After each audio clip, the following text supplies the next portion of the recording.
আমার ভিডিওগুলো আপনাদেরকে দেখানোর মূল উদ্দেশ্য হচ্ছে যে যারা নতুন কানাডাতে আসেন বা অনেকে আছে যে 2-3 বছর থাকে তারপর অনেক কিছু চিনি না বা জানে না, বা আমার ক্ষেত্রেই তো আমি কানাডাতে আসার পর 1 বছর পরে সব কিছু চিনতে পেরেছি, জানতে পেরেছি। তো অনেকে আছে প্রতিনিয়ত কানাডা আসতেছে, তাদের ক্ষেত্রে এই ভিডিওগুলো। যারা পুরাতন তাদের ক্ষেত্রে তো আসলে আমার থেকে বেশি আপডেট, তারা অনেক কিছুই জানে।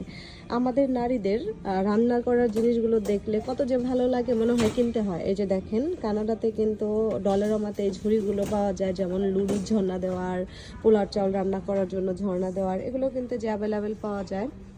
মূল উদ্দেশ্য হচ্ছে যে আপনাদেরকে কি দেখাতে চাচ্ছি যে কি পাওয়া যায়, যেগুলো পাওয়া যায় আলু ঝুরি করার, গাজর ঝুরি করার। এটা হচ্ছে কানাডার ডলেরমা, আর যে কোনো জায়গায় পাবেন ডলেরমা, কানাডাতে অ্যাভেলেবেল ডলেরমা। ঠিক আছে, অনেক সুন্দর সুন্দর রান্না করার ক্ষেত্রে, মানে রান্নার, টয়লেটের ইত্যাদি ইত্যাদি জিনিসগুলো ডলারের মধ্যে অনেক ভালো পাওয়া যায় মোটামুটি, আলহামদুলিল্লাহ। এবং কি একটু দাম কমের মধ্যে, সাধ্যের মধ্যে। অন্য একটি ভিডিওতে কথা বলি। আল্লাহ হাফিজ।